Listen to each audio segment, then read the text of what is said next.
Good morning, everyone. Welcome to another episode of CPPR's dialogue on diving into India's blue economy significance of the coastal region. I'm Alina T. Sabu, Research Associate in the International Relations Vertical of CPPR and the moderator for today's webinar. This webinar is the second one in our webinar series as part of a research project titled Indian Coastal Think Tank Network, supported by the Asia Foundation, New Delhi. The Indian Coastal Think Tank Network, or ICTN as we call it, aims to create a network of coastal think tanks focused on policy-driven analysis of issues in India's coastal region from local, regional, and national perspectives. We have 9 different experts joining us in this network from different think tanks and institutions across coastal states in India, focusing on the following themes, such as climate change and gender, coastal security, blue economy, fisheries, coastal ecology, tourism, maritime domain awareness, ports and shipping, disaster management, coastal energy, and coastal heritage. For today's webinar, our thematic area for discussion is blue economy, a term that is still being discussed and debated for a really long time.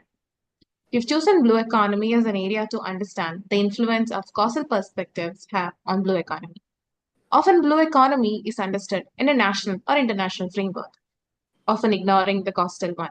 But the coastal perspectives are vital in shaping a sustainable and effective blue economy because coastal regions are the primary interface between land and sea, and it hosts diverse ecosystems and supports millions of livelihoods. These areas are home to critical economic activities like fishing, aquaculture, tourism, and maritime transport. And all of these contribute significantly to national and global economics. Coastal perspectives bring attention to the unique challenges faced by these regions, such as rising sea levels, coastal erosion, habitat degradation, and the impact of climate change on the livelihoods of coastal communities and sustainability of the resources. Incorporating the views and knowledge of coastal communities ensures inclusive and equitable development as these communities often depend directly on marine and coastal resources for their well-being. Coastal perspectives also emphasize the importance of conserving marine biodiversity and ecosystems, which are essential for maintaining the ecological balance that underpins the blue economy. Therefore, integrating coastal insights into policymaking and development strategies enhances sustainability, resilience, and long-term success of the blue economy. And before we get into the conversation, I would like to introduce you to our esteemed panelists for the day. Ambassador Rajiv Bhatia is a distinguished fellow Foreign Studies Program at the Gateway House. He's a member of CII's International Advisory Council, Trade Policy Council, and Africa Committee. He's a chair of FICCI's Task Force on Blue Economy and served as a chair of core group of experts on BIMSTEC.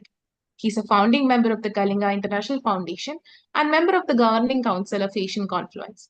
He also held positions as Director General of Indian Council of World Affairs, Joint Secretary in the MEA, and served as an ambassador to Myanmar and Mexico, and as High Commissioner to Kenya, South Africa, and Lesotho.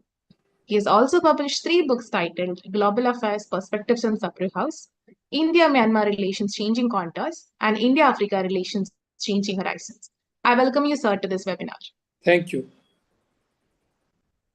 And to join on the conversation, we have with us Dr. Munish Saurabha. Dr. Munish is a director of Kalinga Institute of Indo-Pacific Studies. Formerly, he was an associate professor at the Amity Institute of International Studies, Amity University, and senior assistant professor at the Department of Geopolitics and International Relations, Manipal. Dr. Munish was also an associate fellow at the Observer Research Foundation, New Delhi, and associate editor of the Indian Foreign Affairs Journal of the Association of Indian Diplomats. He was a visiting fellow at the University of Cincinnati, Ohio, and SAV visiting fellow at the Stimson Center, Washington, D.C. He's also been part of several Track 2 dialogues. He was also an international observer of the Russian presidential election in 2018 and an Indian delegate at the BRICS Exchange Program 2017. He has also written for the Institute of South Asian Studies, Stimson Center, The Diplomat, Institute of Security and Development Policy, Asian Confluence, The Print, Financial Express, India Times, and many others. Welcome, Dr. Manish. Thank you, Alina. I'm sure that we'll have an engaging discussion ahead. Now, before we begin, I'd like to remind our viewers that you can put your questions in the YouTube comment box, which we'll be taking up towards the end of the session. So to begin with, I would like to start with the basics to gain more perspectives on the blue economy framework in coastal areas. We'll start with understanding the blue economy and its framework in India.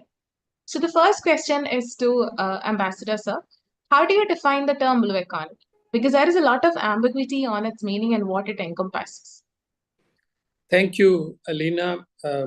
Greatly appreciate your very systematic preparations for this webinar. May I also express my deep appreciation for Asia Foundation and CPPR, which have collaborated to launch this very ambitious project of Coastal Think Tanks Network of India. The whole philosophy here is that on economic development, the coastal regions of India have a special angle, and that angle has been understudied and underexplored. And as a result, this network, of which I am a privileged member, is trying to create a knowledge base and do suitable dissemination among various stakeholders, actual and potential, so that coastal India's opportunities and challenges could be studied and projected to policymakers in a proper manner. As part of this project, one of the topics chosen by the directors of this project is the blue economy. And it is in this context this webinar is taking place. And the very first question Anchor Alina has put to me as to what is the definition or meaning of the blue economy. This is somewhat ironical because on the one hand, in the past decade, a great deal of scholarship has been generated on the blue economy. On the other hand, this is also true that the degree of awareness among students, media, business and industry people, and even economic experts, about what the blue economy means, this still remains below the optimal level. So your question is appropriate, Alina, and my answer would also be concise and brief. Blue economy, obviously the word blue refers to the oceans. Blue economy basically involves optimal utilization of resources and assets situated in oceans and related water bodies such as lakes, coastal waters, rivers, etc. But this optimal utilization is not for the sake of optimal utilization. It has to be done in a sustainable manner. Therefore, blue economy has to be seen in the context of our global commitment to sustainable development. The idea in a simple sentence is you can increase the economic benefits from oceans as long as you do not damage them and as long as you can preserve and sustain them. So you can take fish, but not so much that you finish all the fish from the oceans. You can take minerals, but not so much to the extent that you totally exhaust them. So sustainable development, that is the basic guiding philosophy here. In addition, I think if we look at the way international discourse has developed, there are 3 or 4 other principles have also been accepted by the international community when it comes to developing blue economy. First, it has to be done in an inclusive manner. It should be based on equity, both in terms of economic status and gender. Third, it should be governed by innovation. And above all, it should be seeing the full deployment of technology in order to make proper use of the resources. So these 4 principles, I think they need to be repeated again and again. It is technology, it is innovation, it is equity, and it is inclusiveness. Based on these 4 principles, sustainable development of ocean resources, this is what the blue economy is all about. And I will stop here except to underline that this whole thing has to be seen in the broader context of the evolving debate about sustainable development goals. Thank you, Alina. Thank you, sir, for explaining it in a very comprehensive way and as well as highlighting certain points such as inclusiveness, equity, and innovation, as well as technology for sustainable development in terms of blue economy. Now we'll move on to understanding blue economy in terms of India's framework. So my next question is to Dr. Manish. What is India's current policy framework for the blue economy, and how do you see it evolving in the coming decades? Thank you, Alina, and thank you to the organizers, CPPR and Asia Foundation, and pleased to be a part of the network that Ambassador Bhatia has so eloquently explained.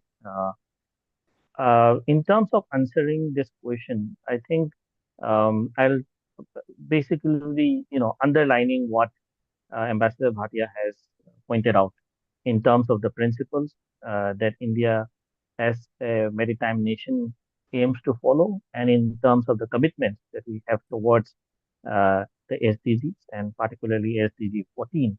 I think, to put it across in a little bit of a broader framework, when we look at, use of marine resources and use of within limitations, of course, and within regulation. And there lies the challenge as to how we navigate. And I think if we look to the Indian policy framework draft and, the role of the nodal agencies like the Ministry of Art Sciences, which has developed that kind of a framework, uh, I sense that we need to also locate it within the broader framework of the peaceful and sustainable uses of global commons. And the marine resources is one of them, right? Uh, you know, uh, we, in at least in the contemporary international relations framework and international negotiations, uh, stakeholders have been negotiating for a very long time. The adequate and the sustainable is a recent entry, of course, but the peaceful uses and the sustainable uses of global commons. And as I said, marine dimension is one of them. You, of course, have a lot of examples like the peaceful exploitation and use exploration of outer space, or even you can look at even the case of cybersecurity also. Uh, so there are going to be both opportunities and challenges in terms of how different countries negotiate from their own perspective and how we come to a common ground. And that common ground, as far as the Indian policy framework is concerned, is about balancing ecological conservation and economic activity. And one of the major inputs of the policy framework is in terms of how we can look at blue economy contribution and develop more reliable data on its contribution to the larger national GDP. And I think this is one of the major uh, initiatives that has been taken forward as to how we can reliably, come up with uh, more concrete data on how much blue economy really contributes to the national economy, and how we are able to uh, streamline that further. I think the issue is also that there is certainly a growing consciousness regarding sustainability. There's no doubt about it, relatively. But there's also simultaneously a growing economic aspirations among the coastal communities, among the coastal economy. And I think it is about how you balance this growing sustainability consciousness with the growing economic aspirations of the people, which cannot be denied. But how do you give them those opportunities which comes in the form of both small scale and medium scale industries in the coastal communities, plus the employment generation that comes from blue economy? How do you uh, navigate those two areas? Basically, it's about how we maintain marine ecosystem from the terrestrial demands. So the demand from the terrestrial industries is going to grow on the marine ecosystem. And how do we make sure that, as Ambassador rightly pointed out, how do we make sure that we go forward in a sustainable manner? We use what is required by not destroying the larger ecological balance. As mentioned earlier, in the coming times, the growing role of technology, the growing role of data collection, and the use of that data in better ocean governance is going to become very, very important. There is the growing role of national coordination and synergy making. This is going to become important apart from growing international partnership. And I end by saying what Ambassador Rajiv Bhatia said about the need for inclusive marine governance and a multi-stakeholder approach, which definitely the policy framework envisions to do. Thank you.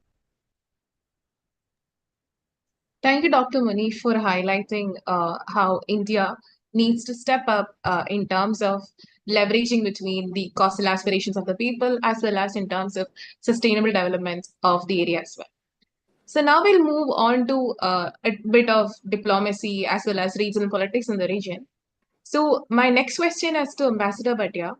So India has been a strong advocate of the concept of blue diplomacy. How do you see this approach shaping India's engagement with global and regional partners in developing the blue economy?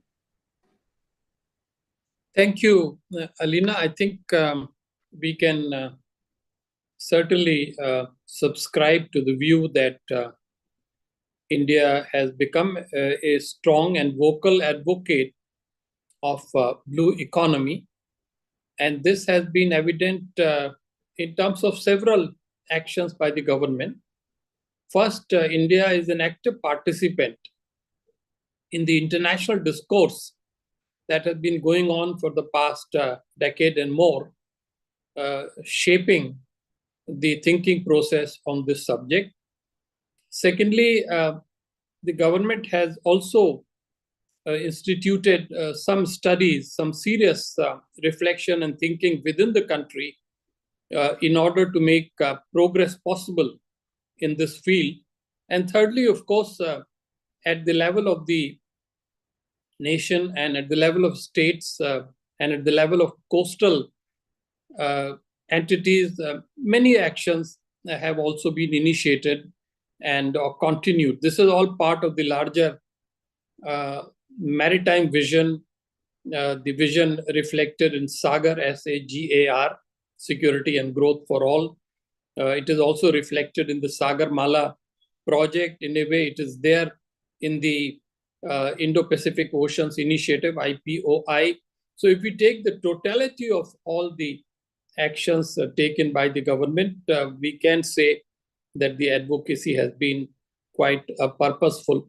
But if we stop here for a minute and reflect on the word blue diplomacy, I would say it has two connotations. One, it refers to the discourse among states on how to use blue economy for larger good. Why should we use it for larger good? Because I think economists are generally agreed that today the global population is about 8 billion people. By the time we reach 2050, it would be touching about 10 billion people on this planet Earth. And there is this perception that land alone will not be able to provide enough resources for the humankind. And therefore, you will have to turn to the oceans to mine the resources from there, mine in the larger context, but in a sustainable manner.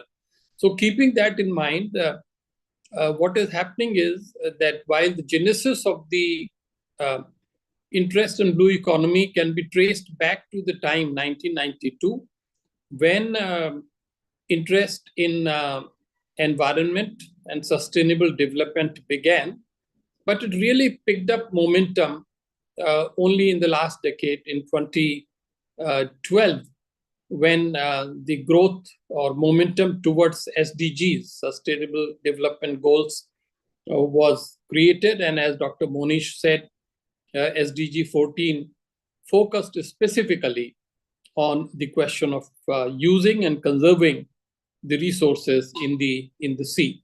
So in that context, I would like to say, firstly, at the international level, G20 has been playing a pivotal role in molding the discourse on blue economy. And if we look at the last three presidencies, namely by Indonesia, India, and Brazil, we can say in all honesty that the Indian presidency contributed very strongly to the growth of the thinking process on blue economy. And this was done in the form of what is called Chennai High Principles, which were endorsed by the Delhi Declaration in 2023. So anyone who is interested in learning about the basic mindset of the world today on blue economy, that would be the right place to begin. The second meaning of blue diplomacy, in my view, is the efforts that India's diplomatic machine has been putting in order to create a favorable, congenial atmosphere and framework for cooperation, both through the regional channels and the bilateral channels. Without going too much into detail, one can say that the regional platforms which have been very active are Indian Ocean Rim Association, IORA, and BIMSTEC, which is the regional South Asian, Southeast Asian body. And in addition, I think India is also collaborating with ASEAN in terms of taking this forward. The time now has come for India to start undertaking specific concrete projects under the budgets of IORA, BIMSTEC, and ASEAN, so that our talk gets backed by action. And finally, on the bilateral level also, India as a blue economy is showing results. Countries such as Norway, France, and one or two other countries, members of EU, with them, there is a constant discussion, dialogue, and concretization of ideas for cooperation in a very sustained manner. So I can say, in short, that looking at the past decade, we have reason to believe that there is progress, but naturally much more needs to be done to achieve our goals. Thank you. Rightly said, sir. I think it's really important for India to step up their game and, invest as well as have more projects which focus on blue economy with its regional partners. Moving on to the next question to Dr. Manish. Given your work at the Northeast Study Center, how can India's northeastern region contribute to or benefit from its blue economy aspirations, despite its lack of direct maritime access? Thank you, Alina. This was the most interesting question for me because I find that there's not much work on this, of course, for obvious reasons, right? As you rightly pointed out, there's a lack of direct maritime access. But I think this is a question that requires much more research in the coming times in terms of linking aspirations of Northeast region development to the larger Indian aspirations for blue economy and sustainable use of or marine resources. And I think in this context, it is immediately important to link our immediate and extended neighborhood policies with how Northeast becomes a part of the larger vision of blue economy, in the sense that if you look at Northeast region as some kind of a gateway to India's access to Southeast Asia, to the Southeast Asian economy, it becomes a part and parcel of the maritime or the nautical dimensions of ACIS policy, right? If you look at how India and ASEAN have been cooperating regarding, maritime dimensions, I think there is a case here for putting Northeast into that picture. Which I think the Northeast region both faces threats as well as there are opportunities. Threats in the form of the maritime corridors in the Bay of Bengal, which are often used for small arms trafficking and drug trafficking, which reaches inside the Northeast. So there is a threat mitigation problem here, which requires more coordination and cooperation with the neighboring maritime countries of India. On the opportunity side, and I'll reflect more on that, Um, I think there is a case here for, again, locating Northeast region into the larger vision of creating industrial value change across the Bay of Bengal region and the coastal area, the eastern coast. And Japan particularly has shown a lot of interest. Yes, there is a little bit of a roadblock in terms of the current regime crisis, regime transition in Bangladesh. Otherwise, Japan had already created or helped in building the deep sea Matarbari port. And in many of their regions, you often find them talking about Northeast region as a part of the larger industrial value chain in the larger Bay of Bengal region. I think South Korea is also paying a lot of importance to the Northeast region, and there is much more to be leveraged from this international cooperation. The next point is about leveraging on the extensive inland waterways inside the Northeast region, on the rivers like Brahmaputra and its tributaries. Every northeastern state, I think, has has had a history of using the inland waterways and the river systems. And there, for example, Ocean Confluence has some projects on that. A lot of people are working on this river projects, but there is a larger need to connect development of capacity building, skill development, and infrastructure, including inland port infrastructure within the Northeast region, and connecting them and making them feasible as a part of the multimodal projects, which are being envisioned as a part of India's access policy. Next is about knowledge generation of maritime neighborhood in institutions inside the Northeast, whether they are think tanks or whether are university institutions, both in the social sciences and humanities department, as well as in the National Institute of Technologies, which are established inside the Northeast region to make them create a knowledge hub of the maritime neighborhood. And last but not the least, and I think it's really important to create a stakeholder mentality among the in the Northeast region for maritime governance in the maritime neighborhood.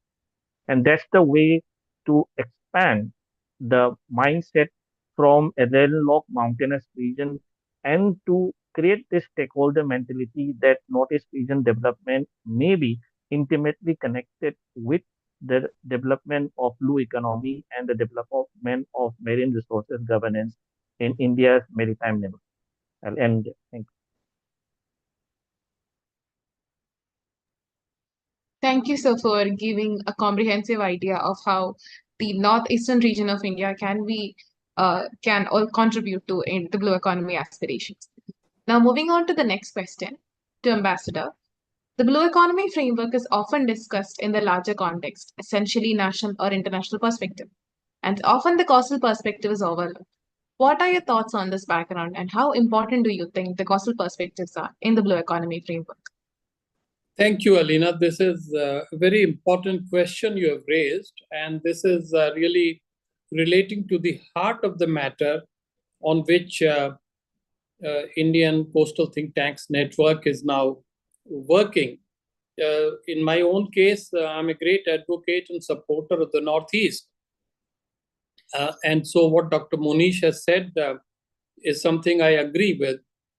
But the bulk of the blue economy has to be looked at from the coastal dimension. I think let us first look at a few basic facts. Experts agree that blue economy accounts for about 4 to 5% of the national Indian economy. They also very clearly recognize that India has a coastline of 7,500 of 7,500 kilometers. It is also very much known that there are 9 coastal states in India, ranging from Gujarat, Maharashtra, Tamil Nadu to Kerala and West Bengal. And there are 4 union territories as well. The people living in these 9 states and 4 UTs, they account for over 15% of India's population. So we are clearly looking at a major chunk of people who are contributing to the blue economy, and the only challenge and question is how they can enhance it. And this is where the coastal dimension comes into the picture. Just until a few years back, around the time COVID set in, the central government had launched a process which normally would have resulted into a national maritime policy or a national blue economy policy of India by now.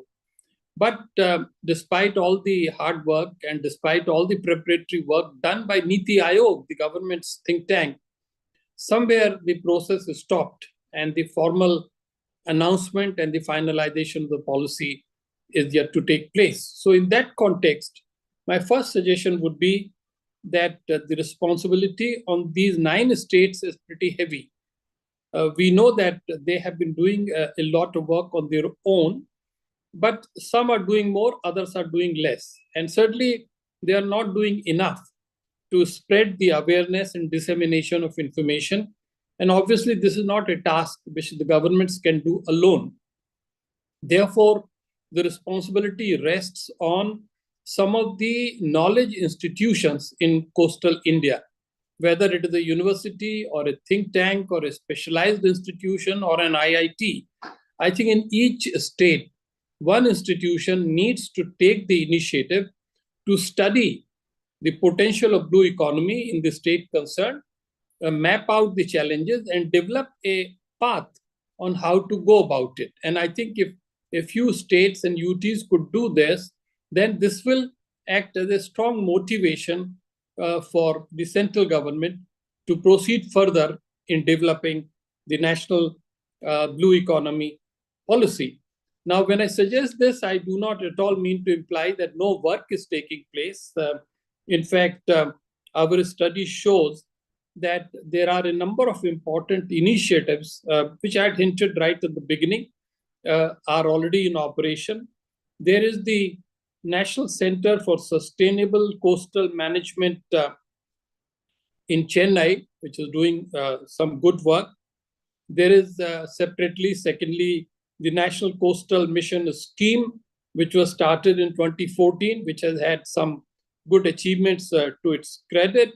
And of course, as I mentioned right in the beginning, Sagarmala program focused on construction of ports, modernization of ports, developing proper facilities for shipping and logistics. That has also been making a significant improvement. So while all this is happening at the level of states, we need to, and this is my next suggestion, go down to the level of districts and local people as well. Because obviously many things cannot really be handled from the state capitals. And therefore, I would particularly stress the need for some of the specialized institutions to come forward, highlight the coastal concerns, the coastal people's priorities, and make sure that they get woven into the state's plans on blue economy, which naturally would be a subset of India's national maritime vision or blue economy policy.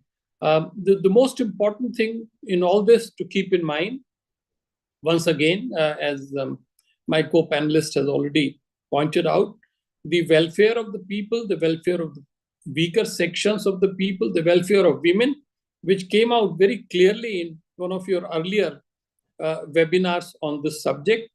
And obviously, we need to go granular. We need to go into details to see how this can be achieved, and the coastal dimension of the blue economy could be further advanced. Thank you.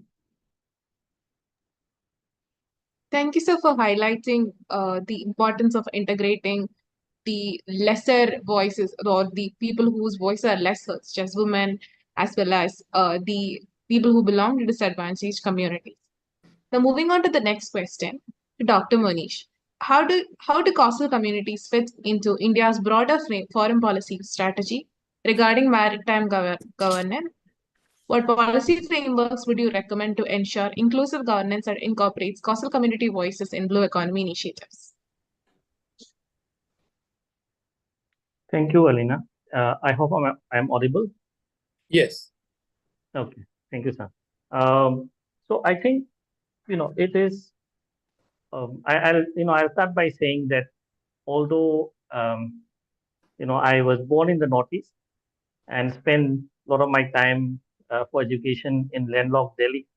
Um, my 8 years of experience at the West Coast, working near the Malabar coast in Western uh, Arabian Sea, also gave me a very, uh, let's say, first-hand experience of traveling around the coast and seeing the coastal communities and the kind of medium and small-scale industries which are located around the coastal areas of India. And it makes me all believe all the more that there is a lot more local knowledge, local experiences, and local industries that needs to be coordinated and integrated into the larger understanding of how we have to manage blue economy and its integration into the larger national economy. And I think there is, as Ambassador Bhatia very rightly pointed out, creating, or let's say leveraging knowledge and creating epistemic communities through universities and think tanks located in the coastal areas. And many of the technology institutes which are located in the coastal areas have a wealth of knowledge, and they are in the right spot in terms of making sure that the right kind of local knowledge are collected, collated, and integrated into a form in which there is a synergy being created between the local experiences of the coastal communities and also the global best practices from other coastal communities around the world, and what we can learn from each other and how that integrates into the larger policy framework of blue economy. And I think scientific collaborations takes an upper hand role in this, not in terms of how they are tested in the labs and uh, you know uh, how they are entering into journal publications, but also in terms of how in real time the scientific products are reaching to the consumers in the local communities to improve their own sense of how they can, uh, you know, how they can create better livelihoods uh, out of uh, the kind of resources they have been using for a very long time. And I think blue economy is definitely a growth and employment multiplier in that, from simple things like in the small scale industries, the coastal communities which are engaged in making fishing nets, to small scale industries which are involved in the process of fermenting and preservation of fish products, which are then exported to different parts of the country and even beyond the country. These industries need to be looked into and make sure that they are used in the best sense for the benefit, particularly for the coastal communities. I think the coastal communities play a very important role in terms of the generation of, if I could call it, a new sense of blue knowledge, about about ocean governance and marine governance.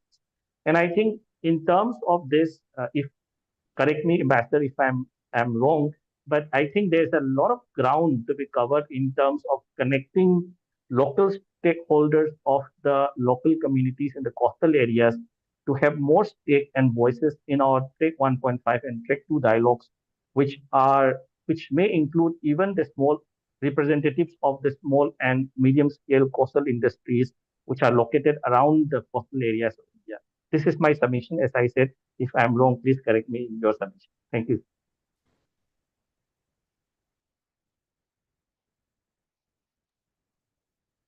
Do you like to address that question, Rajiv sir? No, I just want to, yeah, thank you, Alina. I want to fully endorse and support Dr. Monish. I think this is really touching a very sensitive point in our republic. I think policies can be certainly discussed and conceived at the central level in Delhi and in the state capitals. But we have to always remember that they will have impact on people at the ground level. So the third level, which is the local self-government level, that kicks in if we really want to make blue economy meaningfully relevant for the needs and concerns of the coastal people. In fact, I'm not even sure whether there's an acceptable definition of what constitutes a coastal region. Is it 1 kilometer from the sea, 5 kilometers, 25 kilometers? If someone knows, I'll be very happy to hear this. But what I can say is that obviously people and economy that is dependent on the ocean and ocean related activities perhaps will be considered as the coastal region.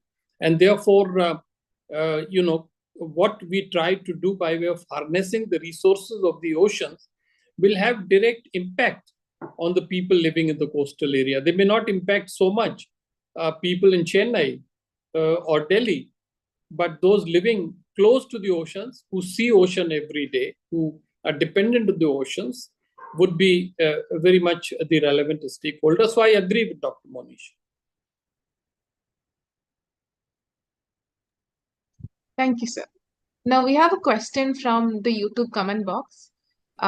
So the question is, what is the impact of renewable energy on coastal livelihoods?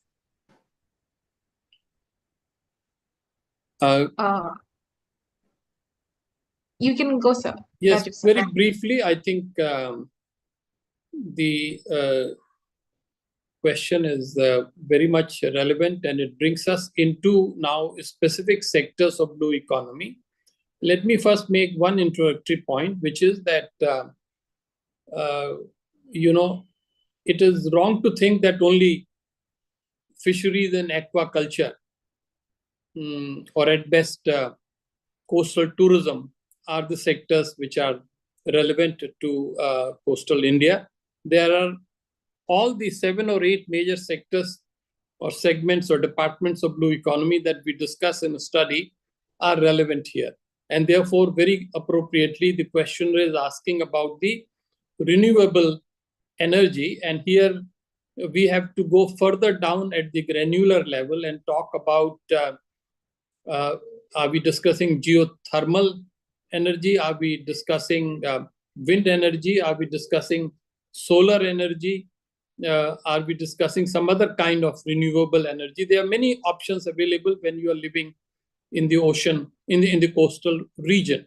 So the point or the answer would be that if we have a right mix, if we can use or deploy technology to create and generate more renewable energy from the oceanic resources, mankind will be better off. Humankind will be better off.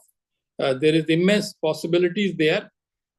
And if more energy, more power is available in the coastal region, it is bound to serve as a strong source for increasing production, whether it is in the field of agriculture or industry or elsewhere.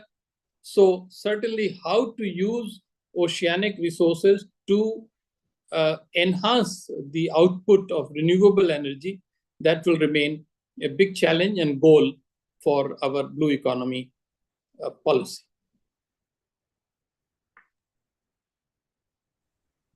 I think, Alina, I can just add that when we are passing through the airport in Kochi, you have a perfect example of the use of renewable energy in the coastal community.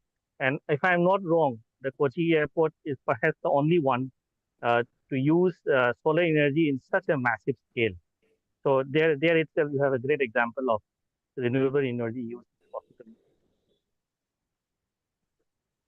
Yes, sir. Rightly said, sir. That's a great example to draw from, sir, essentially from a coastal state as well. Would you be addressing the next part of the question, sir, or should I go to the other questions? If there are questions from the audience, let us do that first, because we have to be fair to them. Otherwise, I can carry on with the sectoral issues. So as of now, this is Okay. this is the only question. Okay, let me then talk just briefly about the sectoral composition of the blue economy, because having talked about the global, national, and coastal dimensions, and having defined the blue economy and having heard also the northeastern angle and several other very important connotations that my co-panelist has brought, I think it is important at the end to be more specific as to what sectors we are talking that are covered here in blue economy. And I would like to point out here first that at the national level, there have been a number of institutions which have been working actively in India. There is the TERI, there is RIS, and there is FICCI, the Business Chamber. And full disclosure, I've served as the chairperson of the National Task Force of FICCI for the past 10 years. We have produced 3 very comprehensive reports. They are all available on the FICCI website. And there, our studies show very clearly there are at least 7 or 8 specific compartments or sectors of blue economy which need to be studied individually in great detail. For example, first of all, the most obvious one is fishing and aquaculture. And there, a balance has to be struck between the needs of today and the needs of the future, as I mentioned earlier. And secondly, the use of technology is very important, because there's no point in catching a lot of fish and then letting them rot if you can't process them speedily enough to get them to the consumer. So that is the central issue there. Then the second sector is port development, shipping and logistics, on which much study has been done. And the very important example of work in this is very much the Sagarmala program, on which we have heard a lot from the government and industry.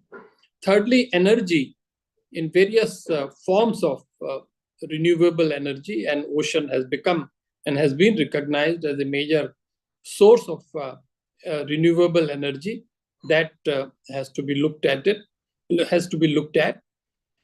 Another sector is deep sea mining. Now, you know that minerals are required, all kinds of riches are there in the ocean. As an Indian, we know that ocean is the seat of a lot of riches. But can we leverage mining them in a sustainable manner and also in an economical manner? There would be no point in bringing something out from the depth of 4 kilometers, which is so expensive that nobody would wish to buy it. So there, once again, using the most modern digital technology, when those products are brought out, once again, the coastal region would be affected, because most likely most of them would be processed in places near to the coast. So it's important that the deep sea mining operations are organized in such a manner that the needs of employment, etc., is kept in mind, but at the same time, pollution could be curbed or reduced. Another sector is marine biotechnology and pharma. Once again, when you bring in the right raw materials from oceans for your pharma industry, most likely those pharma industries may be set up in the region close to the coast, and therefore, once again, coastal people's implications will have to be brought in there. And finally, this whole question of marine spatial planning, how to set aside spaces for various oceanic activities and how to ensure coordination and seamless collaboration, that comes into the picture as well. So the point I'm making is that while blue economy experts can keep debating about the implications of these 7 or 8 major sectors of blue economy, policymakers need to keep the global, national, and local dimensions in mind to ensure that a holistic policy that works for people is adopted and is implemented. That is the central message.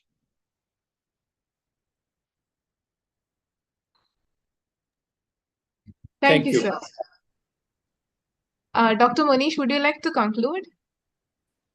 Nothing much. I mean, sir has covered all the sectoral elements of what blue economy is, and I clearly affirm to it when I myself was going through papers for research in terms of understanding more about blue economy. You know, uh, I was struck by the um, comprehensive amount or the comprehensive list of the sectors that Sir has so eloquently explained. Just to add to it, taking off from what Ambassador Bhatia spoke about the marine spatial planning, I think that is where I can chip in a little bit about the fourth question that you had raised to me in terms of international cooperation. And I think when we talk of blue economy and the security part of it and also the governance part of it, I think Sir mentioned a couple of countries like France, with which we are working very closely now on blue economy. There is a lot of white shipping agreements that we have signed. There is a couple of understandings on geospatial intelligence, which is very important from the element of coastal security also. And I think uh, in terms of technology sharing and capacity building and skill development, uh, partnering with some like-minded countries would be essential in terms of how we develop our coastal communities and make them more upskill in terms of leveraging the use of new technologies in coastal communities, as far as making, you know, connecting the economic benefits and the ecological conservation is taken into consideration. And I think there is a lot more to be done. It's interesting that if you look at the policy framework, we refer to the expanse from the east coast of Africa to the Western Pacific Ocean, and there's a mention of a triple S axis, which is the Seychelles, Singapore, and Samoa axis. And if you look at the geographic expanse of it, it is, you know, quite synonymous with how India defines the Indo-Pacific. So I think there is a lot more uh, cooperation to be had with our Indo-Pacific partners. And last but not the least, I think one of the major cooperation elements would be in terms of how we develop not only technologies but trusted technologies in order to handle the use of technology in the coastal areas. It is very important for the algorithms and the technologies to be trusted ones in the times of threats that emanate from the use of technologies also. So I think cooperation on trusted technologies for use in the coastal areas and development of blue economy is something that India can really develop in partnership with like-minded. I'll end with that. Thank you. Let me, with your permission, Alina, I would like to make a few comments finally. First of all, I noticed that Madam Manjeet Kriplani, Executive Director of Gateway House, is watching our program. And she was gracious enough to point out that according to a recent study, the 100-kilometer width from the coast is broadly considered as the coastal region. So if that is a generally acceptable definition, that gives us some idea as to the length and breadth of the coastal region in India. It's quite big. And of course, when it comes to the islands, the entire island is really, covered by the coastline. So obviously, we are talking of pretty big area in terms of, arranging the economic activities. My final point really relates to the institutional arrangements that India must have at the apex level, at the national level, in order to take forward all the work relating to to blue economy. And here, I'm not going to reinvent the wheel, but I would like to highlight some of the recommendations which were made by the Niti Aayog, which is the government's think tank. They had suggested that the government should finalize and announce the blue economy policy. They had suggested the creation of a blue economy advisory council at the national level. They had talked about a draft policy framework, and they had given a lot of details in the report.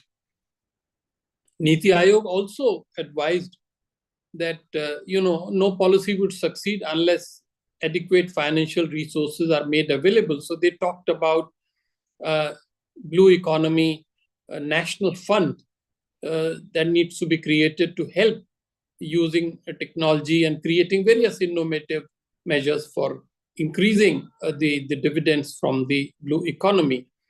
While all this remains under the consideration of the government, I think it's also important to have one or two,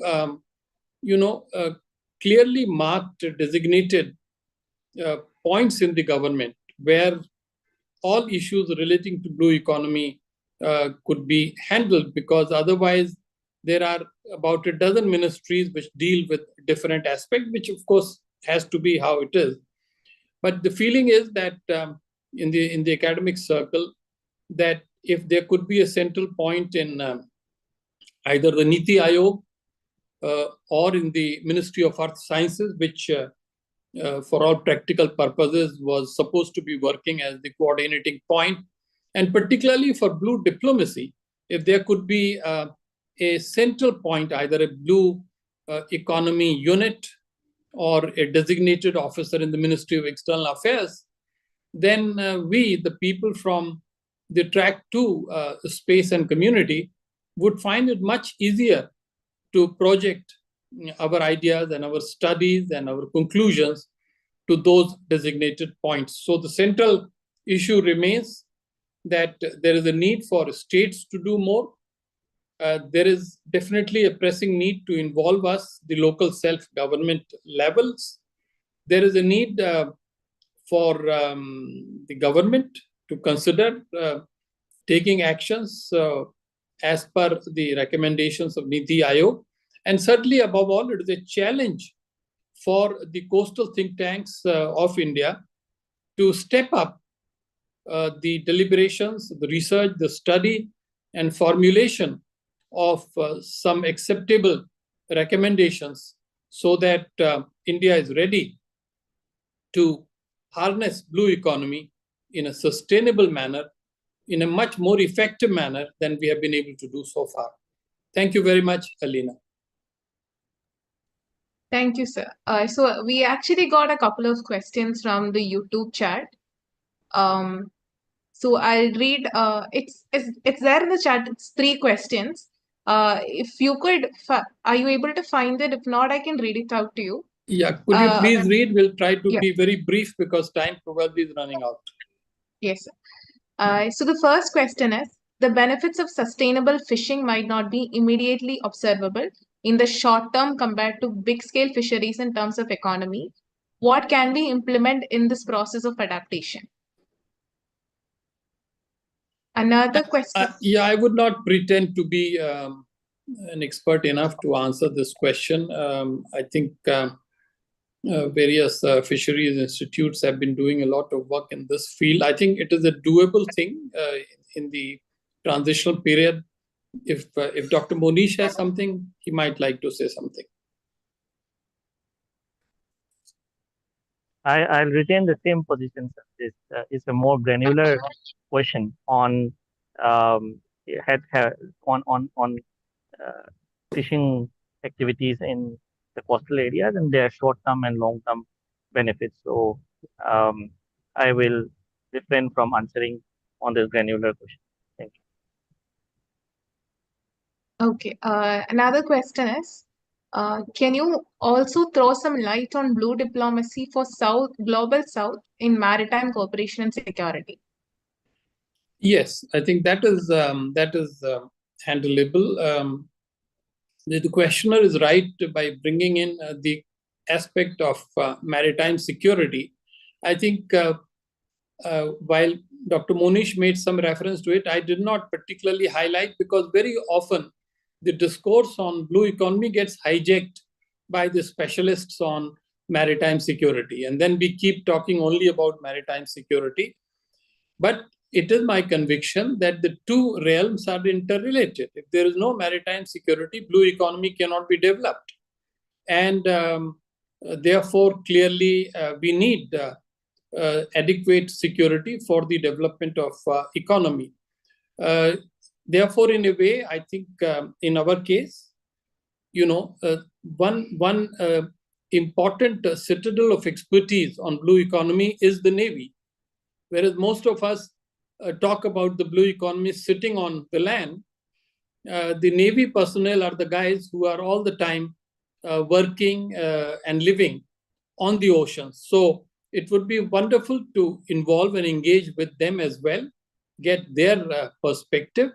But I think we should not be too obsessed with security alone, because then the kind of weight we are putting on studying and developing the potential of blue economy would be compromised. Absolutely agree with what Ambassador Bhatia has said in terms of the interlinkages between the two, in the sense that you need to have secure SLOCs, sea lanes of communication, and also secure, let's say the coastal zones and the secure EEZs in order for blue economy to really realize the potential that it has. To add to what Ambassador Bhatia said, the role of Navy, and also I think the role of Indian Coast Guard, ICG, is eminently important. I also sense that as we talk of maritime security and coastal security and blue economy, because the Indian Navy is very much at the apex of many of these things, sometimes the voices and the role of the Indian Coast Guard personnel gets a little subdued in the process.